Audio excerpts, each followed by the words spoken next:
on a boat? You have? I've got a little boat here. It's a little toy boat.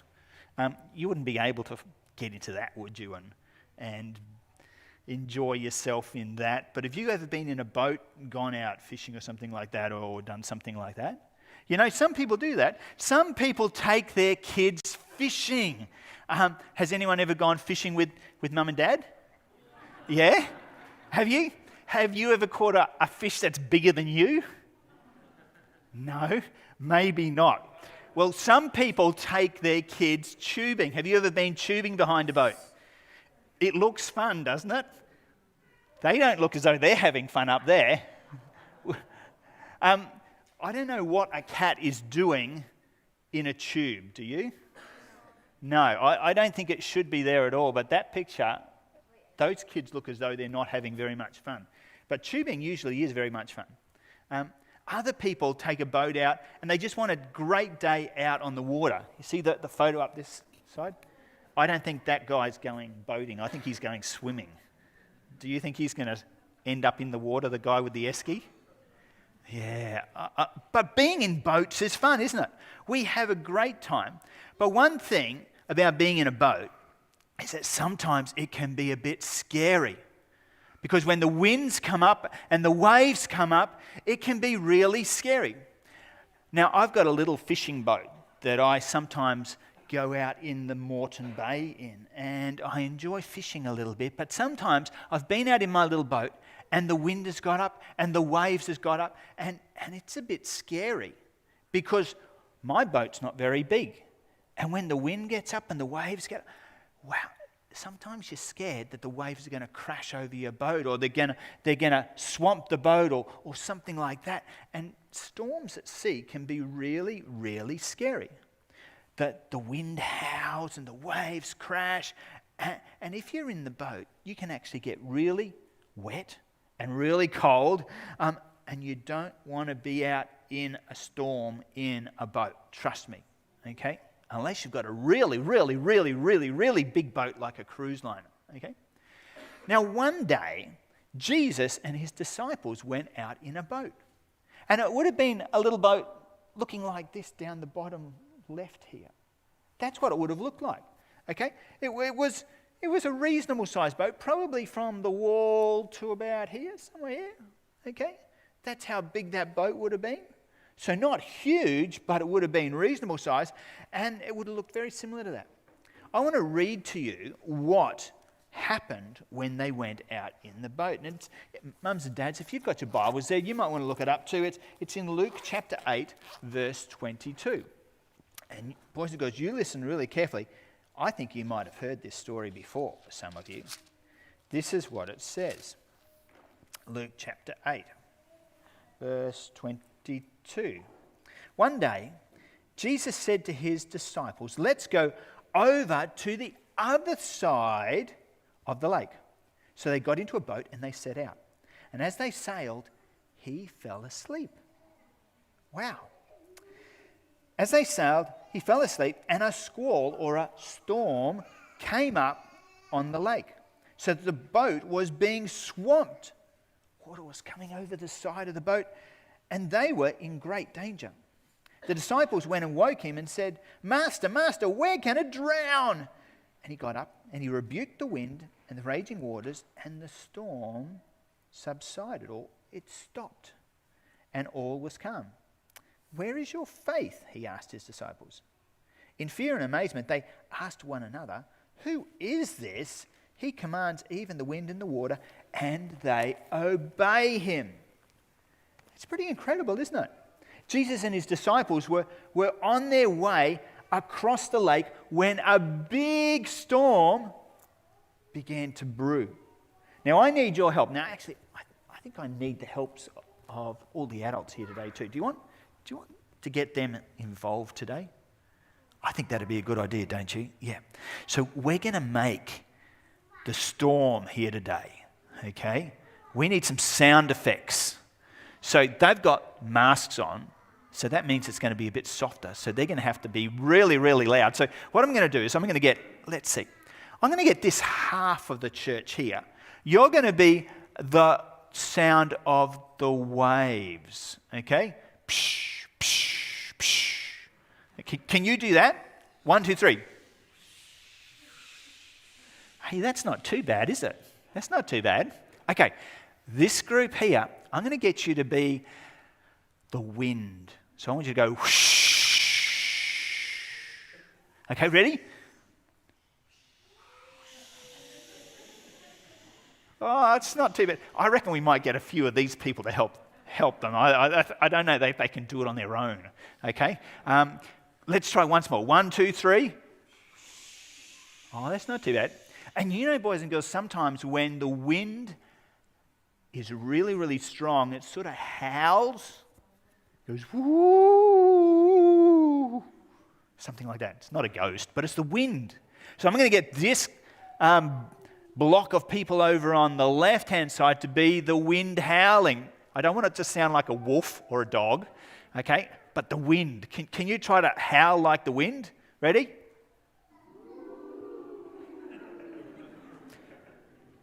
Is that all right, do you reckon? Okay, that's not too bad. Pretty good. Well done. Okay, so we're going to be the wind and the waves, okay? And so when I ask you, I need you to start to make the sound effects. And you guys might want to be the howling wind, and you girls might want to be the wind going shh, and you can be the waves going psh, psh, psh, okay? So, where were we? Now let's see. That's right. Jesus and his disciples had got into this boat in the middle. And they were in the middle of the lake when all of a sudden the clouds started to come over. Okay. And the wind started to blow gently. Can I have some wind? No, you're wind, aren't you? That's right. Started to blow gently. And then it got stronger and stronger. And the waves started to come. Excellent. Before long it was really, really blowing hard. And the waves are going breaking. And the wind was howling. Really loud. Excellent. And you know what the disciples... I didn't tell you to stop. No, you can stop for a little while. Okay. And the disciples started to get really, really scared. It was sort of like a cyclone had hit them. Maybe 2 cyclones. And it was just huge. Every wave threatened to break over the boat and fill the boat with water, and they just didn't know what to do. Now, who's a good swimmer here? Have we got any good swimmers? Fantastic. Got a couple, not sure. Okay, who can swim 1 lap of a 25-metre pool? Yeah, pretty good. Okay, who can swim 10 laps? 10. That's 250 metres. That's a long way. Okay. Who can swim 100 laps? Okay. Can anyone swim 100 laps of a 20? That's 2.5 kilometres. That's a long way. Well, this lake was 10 kilometres. So if these disciples are out in the middle, they had to swim an awful long way to get to the shore. And you know what? I don't think many of them could swim very well at all. So they were in real danger. They were scared. They were scared stiff. I wonder, what sort of things are you scared of? What do you think? What are you scared of? I'm scared of big spiders. You're scared of big spiders. Who else is scared of spiders? Oh, there's a few out there too. What else are we scared of? What are you scared of? What makes you scared? Well, it's the sea that makes me scared. The sea, yeah? Because it's very dark inside the sea. I'm just scared of the sea. So the darkness in the sea, it is scary in the sea, isn't it? Because you don't know what's under the water there, do you? No, that's right. What are you scared of? Really open spaces. Opposite of claustrophobia. Interesting. So you like being with lots of people in lots of tiny spaces.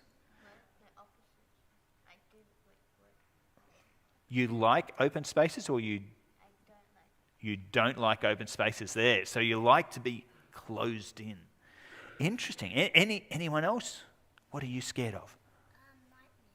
Nightmares. Nightmares. Nightmares are scary, aren't they? particularly when you wake up and you don't know what was going on. Yeah, lots of things are scary. You know, people are scared of all sorts of things. Some people are scared of heights, like this little boy up on the screen. I don't know that I'd like to be in that building with that glass floor. Some people are really scared of being up high. Some people are scared of spiders. Oh dear, would you like that spider? My daughter wants to have a spider like that. Can you believe that? She's crazy. I don't know why she'd want to have a spider like that, but lots of people are scared of spiders. Some people are scared of the dark. Is anyone scared of the dark here? Yeah, sometimes it can be a bit scary. And some people are scared of bullies, okay? People who pick on them or are mean to them. And sometimes you go to school and there's these kids that are always mean to you and you just don't want to go to school because of them. Lots of things make us scared. I used to have a dog called Ellie.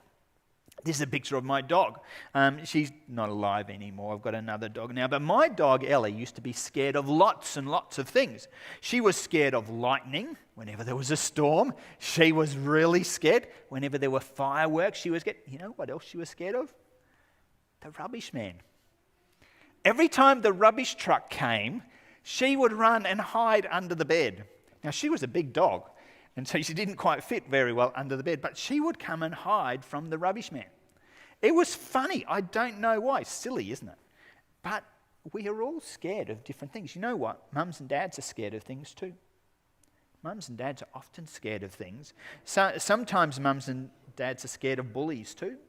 And sometimes those bullies are people who they work with. Maybe it's their boss or other people in their workplace. Sometimes mums and dads are scared of losing their job.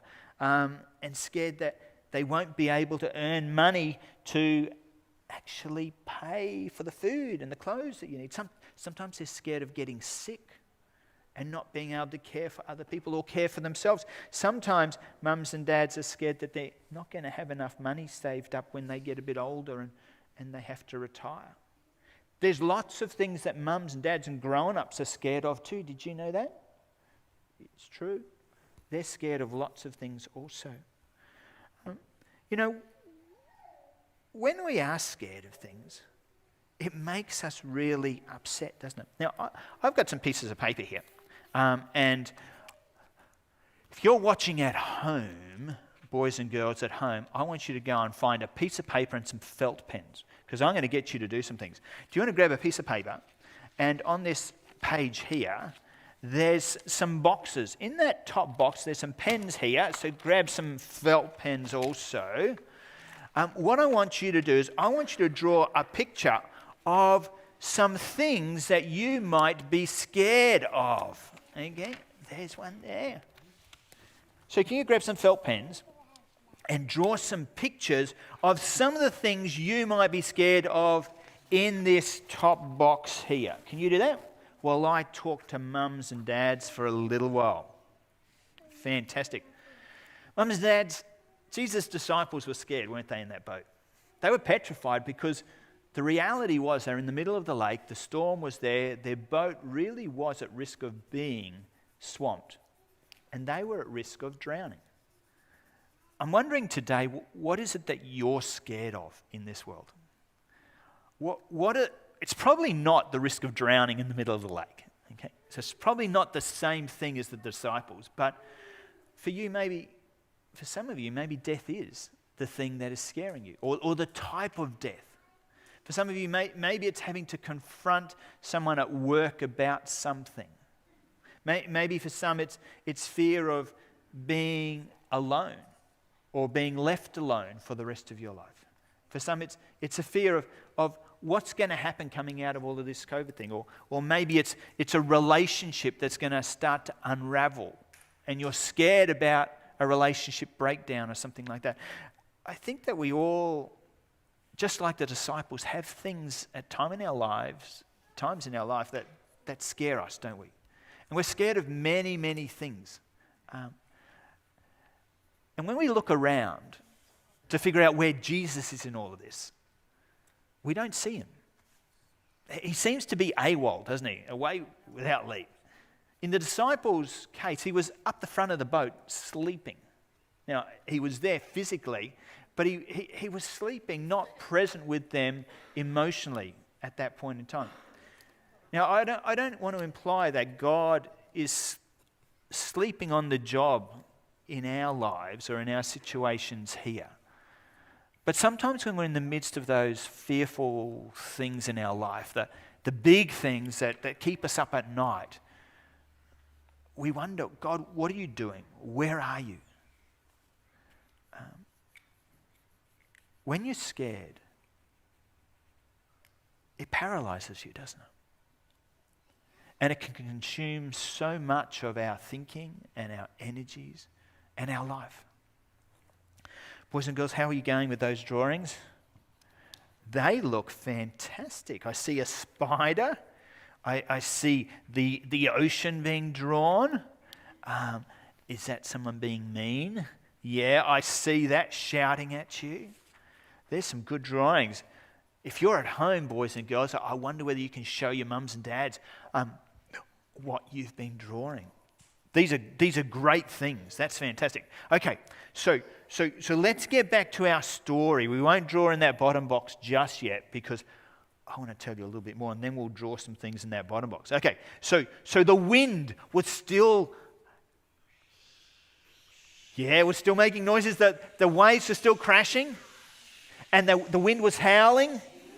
Okay, so very good. So it was still in the midst of the storm, and Jesus was in the boat with the disciples, and he was sleeping at the end of the boat. He wasn't worried at all about the storm at all. And some of the disciples became upset. I'll let you stop for a little while. You're doing a great job, actually. You're doing a fantastic job. The disciples were actually getting a little bit upset because Jesus didn't seem to be upset at all about what was going on. And they woke him and they said, Master, we're going to drown. Don't you care whether we're going to live or die? And Jesus didn't seem to be concerned at all. And I guess he woke up and rubbed his eyes. Boys and girls, do you think that Jesus cared about the disciples? Yeah, he did, didn't he? He loved them. He cared for them. He wanted to protect them without any doubt at all. But unlike the disciples, he wasn't scared of dying. And he knew that God was going to be there to protect them too. Now, Jesus stood up in the boat then. And he turned to the wind and the waves, and you know what he told them? He told them to be calm, be still. And everything was calm, everything was still. There wasn't even a ripple on the water. I'll show you what happened. Okay, we need our sound effects guys to be paying real attention here, because we're going to really go to the pinnacle, the intensity of the storm, and then when I go like that, when I say be still, okay, I need it to stop, okay? This is what happened. So we had the wind, or we had the waves crashing. Okay, we had the wind, and we had the howling, and it was really loud. It was really loud, and Jesus got up, and he said, be still.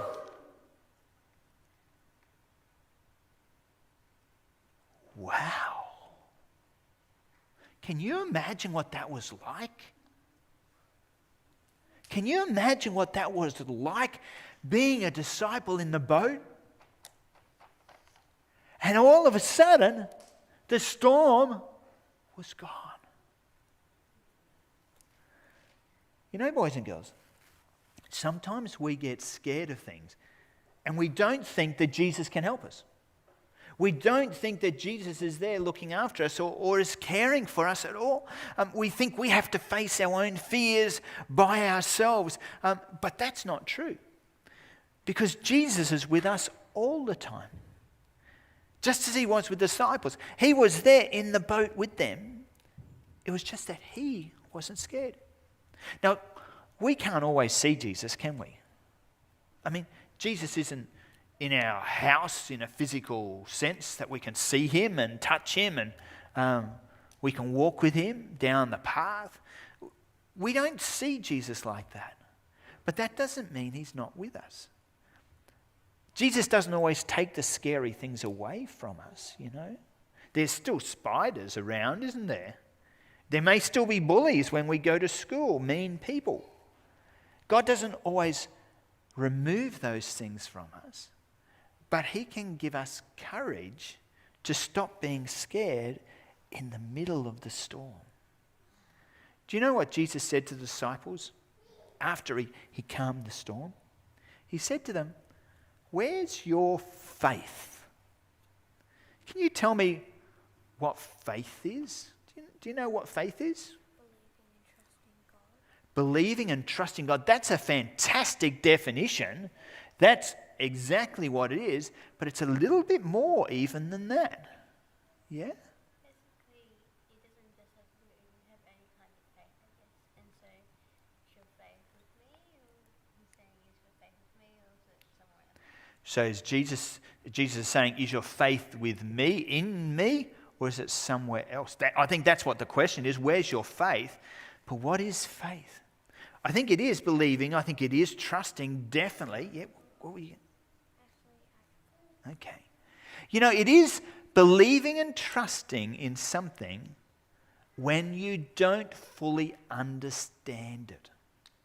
When you don't fully see it, when you don't fully comprehend what it is, that's what faith is. Now, let me see if I can demonstrate this a little bit. I've got in my bag a whole heap of different things here. What's this?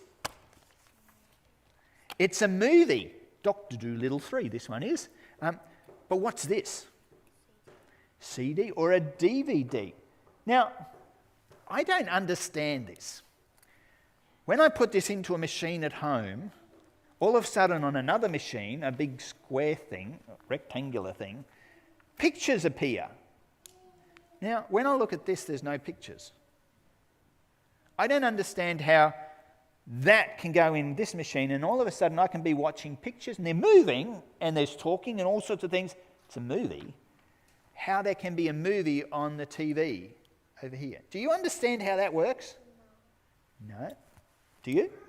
I don't. There's probably some smart people out there amongst our mums and dads who can tell me how it works later. But you know, what I do is I just put that into the machine and I believe that if I press the right buttons on the machine, it's going to end up with a movie on here. Is that what you do? That's what I do. And I believe that, even though I don't know how this thing works, that I can put it into a machine and all of a sudden I can be watching a movie. That's faith. That I can believe and I can trust that this is going to work even though I don't understand how it works. Okay, there's one example of faith. I'll put this here. Here's another one. Talking about movies, what's this? Hey, this is your dad's best friend.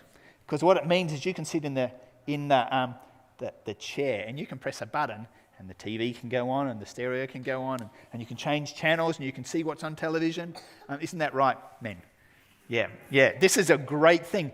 But how does it work? When I press a button here, how can it do something over there? Do you understand that? No, I don't understand that one either. Do you understand that? No. Does anyone understand? Maybe some people do understand. There's some hands going up there. So some people can understand this, but I don't. But I sit in my couch and I press a button and I expect the TV to go on, and I press this button and I expect the volume to go up, and I press this button and the channel changes, and I don't even think about it. I just do it and have faith that it's going to work. I don't understand it, but it works. Invisible signals through the air, but that's exactly right. That's exactly right. Sometimes when we do this stuff, we do things without even thinking. Last time I pressed the button, it turned the TV on. And in a similar way, I don't understand how God can sit in heaven and control the whole world, but he does. And I know that God controls the whole world. I don't know that he's got a remote control, but I believe that he controls what's going on in this world. Okay? Just as I believe that God can make beautiful things happen. We often see wonderful pictures on TV, don't we, of things? And we don't understand how it can get from here to there, but it does. And I believe that the wonderful, beautiful things in this world God created. I don't understand how he did that, how he made them, but I trust and I have faith that God made our world beautiful and made all the wonderful things that we actually see. Hey, one other thing. What's this that I'm holding here? A phone. Now, I can pick up a phone and I can press a few things on this phone and I can end up talking to my friend in Victoria who's in lockdown. No, they're not at the moment, are they? They're free. My friend in New South Wales is in lockdown. How does that happen, that I can talk on the phone with someone who is thousands of kilometres away, maybe even around the other side of the earth? Do you understand how phones work? That's another thing. There's a lot of things in this world we don't understand, isn't there? But when we pick up our phone and we dial a few numbers, we just expect it to work, don't we? We believe it's going to work even though we don't understand it. And you know, I think that's a little bit like God too. We pray to God, don't we? We talk to God in prayer, but we don't know how he hears us, all of us, sometimes at the same time, but he does. It takes faith to believe that. We don't understand how it works, but we believe that it does. Okay, last thing that I've got here. What is this? Does anyone know what this is? A mouse. It's actually not a mouse trap. This is a rat trap. This is bigger. Do you know what that does? I'll show you. I've got to be very careful here because this could take off my finger if I'm not careful. If I set it like that. Okay. Now I need a volunteer. Who wants to set off my rat trap? Okay. Now what I want you to do, see, I usually put a little bit of cheese on the end there. I'm not going to touch it. I'll put a little bit of cheese on the end there, and the rat comes along. Oh, I can smell cheese. And he comes up and he nibbles on the end there. And what does he do when he nibbles? Can you touch that trigger bit and push it down? It harder. Push. He's not eating very hard. Let's do it with a pen. That's a bit too. Okay. Here we go. With the finger. Okay, here we go. Ready? Push it down. Hit it. Go. Hit. Ah! Oh, did you see that? Oops. I think I broke the pen. I don't know where that bit went, but there's a little chunk out of the pen. Sorry. It broke the pen. Oh dear. But that's what it does. It catches the rat in the rat trap and it goes bang and kills the rat. That's not very good, is it? But that's what happens with rat traps. Now, I'm going to set this up again and I'm going to see if someone can be brave and we're going to do something a bit different. We've been talking about faith here, haven't we? And we're going to see if someone, now trust me here, you got to trust me because I want someone to set this off with their finger. Someone who's brave. They're not very trusting. We're talking about faith here. We're talking about believing, aren't we? So what I want is someone, now you got to believe me here that if you set this off with your finger, it's not going to hurt. It's not going to hurt. Okay, you trust me. This is what faith is. This is what trust is. You don't understand how it's not going to hurt, do you? Trust me, it's not going to hurt. Sorry? Why don't you do it? I'll do it after you, okay?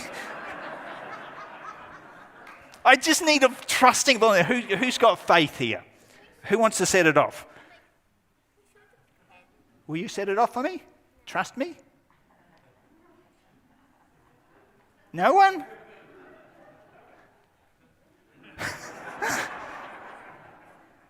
Man, oh man, we got to do some more teaching on faith. Okay, here we go. Ready? 1, 2, 3. I told you it wasn't going to hurt you. Because I took the spring off and I disarmed it. You see, sometimes we don't understand, do we, how it's not going to hurt. How is that going to work? But you know, we don't understand everything. God does. And when he tells us that we don't have to worry or fear, he knows exactly what's going on and he knows why. And that's what faith is all about. You know, how many of you believed that nothing was going to happen? None of you, did you? You thought my finger was going to get chopped off then. Okay? Jesus was asking his disciples, he was saying, what's happened to your faith? They had seen a lot of things that Jesus had done. They'd seen him heal people. They'd seen him change water into wine. They'd heard his amazing teaching. They had seen incredible things. They hadn't ever seen him calm a storm before. But they didn't believe that Jesus was able to help them in their situation. And they were like some of us sometimes who get scared of different things and we get so scared that we don't believe God can help us. Do you know what? Jesus is looking for people who believe in him, who will trust him. Even when they don't understand, how things work, prayer, creation, God controlling all situations, even when we don't understand all of those things, we believe that God is doing that stuff. And even in your life, boys and girls, God is looking for people who will trust Jesus, even when we don't understand what's going on. God once made a promise to a man named Joshua who was really scared. He was being asked to do something that he didn't think he could do. And God made this promise to him in Deuteronomy chapter 31. He said, be strong and courageous. Do not be afraid. Do not be terrified, because the Lord your God goes with you. He will never leave you nor forsake you. See, God promised Joshua and the whole people of Israel that they didn't need to be worried about what was going to happen in the future, but God was there for them. And we don't have to be scared about storms or spiders or the ocean or bullies or anything like that, because God promises never to leave us. He's always with us. Even if we can't see him, he's with us and he's caring for us. Remember, faith is knowing things even when we don't fully understand it. Even when we don't understand how Jesus can be with us in those scary times, he is. And when we believe it, that's what faith is. Boys and girls, I've got another square down the bottom of your piece of paper here. I want you to draw some pictures of some of the things that we don't understand. So it might be a remote control, it might be Dr. Dolittle, the DVD, it might be a phone, it might be a rat trap. Can you draw some things there that you don't understand how they work, but you believe that they will work? It might be turning on a light switch, okay? Boys and girls at home, if you've got your pieces of paper and pens, can you draw for me also some pictures of things that you don't understand how they work, but you believe that they will work, okay? So draw some pictures of the things we've been talking about, and I'll talk to mums and dads for a little while. Mums and dads, grown-ups, again, faith is something that Jesus is looking for in each one of us, isn't he? Hebrews 11 verse 1 says, now faith is being sure of what we hope for, certain of what we do not see. What we don't see, what we don't understand. It's in the future, or it's somewhere else. We don't see lots of things in this world, do we? But we have faith in them. I mean, there's some examples. DVDs, remote controls, phones, switching on a light switch. We don't see electricity, but we believe when we flick that switch, something's going to happen. It's faith, it's trust in that. We don't see TV waves, we don't see bacteria at work, but we're certain of their effects. Unfortunately, when it comes to God, when we're fearful or when things are out of control, we can't see him. And therefore we start to doubt, don't we? We doubt that he sees what's going on in our life. We doubt that he cares for us. We doubt that he's got our life in control, or that he's able to do something in this situation. And so we want to take control of it ourselves, and we want to do what we think is best. We can't hear him audibly, and sometimes we doubt that he's got a message for us, or that he wants to communicate with us. Jesus challenged his disciples, you scared? you don't have peace in this life? It's because you don't have faith. You're not trusting God. In our lives, there's a lot of things, aren't there, that take away our peace or want to take away our peace. Lots of uncertainties in our life. Lots of what-ifs going through our minds. But I think God is wanting to just challenge us to trust him. He's the Son of God. He's got all power. Power to even control the wind and the waves with a word. We don't need to be scared of the storms of life because we've got a God with all power who can control those storms. And our lives are in his hands, aren't they? Boys and girls, how have you gone with those drawings? You've got some drawings of things. I see some TVs and some remotes. I see cars. Yeah, I've got a car. We don't understand how that all works either, do we, sometimes? So there's things that we don't understand but that work, and we just have faith in them. You know, there's a lot about God that even us grown-ups don't understand. But we need to believe and trust that God loves us, that God sees everything that goes on in our life, that God wants the very best for us, and that God is there even when we don't think he is. Do you believe that Jesus will care for you, boys and girls? He will. Always, always. What I want you to do when you go home today is I want you to show mums and dads your pictures that you've drawn, the things that you're scared of, but I also want you to show them the pictures of the things that we have faith in. And I would love you to think that you could have faith in Jesus too. Even though we don't understand everything about him and we don't see him, we don't hear him, he's there and we can have faith in him.